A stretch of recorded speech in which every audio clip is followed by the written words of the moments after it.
evening, viewer. Welcome to our Glory Globe TV. Here's a breaking news. President Joe Biden said his presidency would be a breach, and it was. But he did not build it to a promised new democratic generation.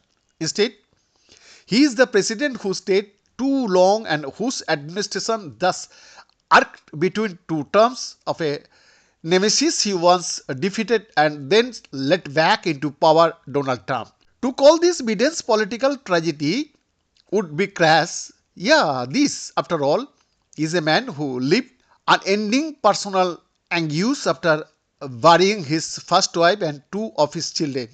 But it is the fate he is seen handed by history and his own grave electoral miscalculation. This dark reality shadowed Biden's farewell addresses on Wednesday night. His latest attempt to write a first draft, a history about a presidency, he insists, is worth far more than the ignominy of a single term.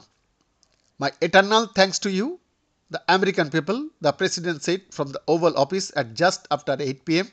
on the East Coast. After 50 years of public services, I give you my word. I still believe in the idea for which this nation stands. A nation where the strength of our institution and the character of our people matter and must endure.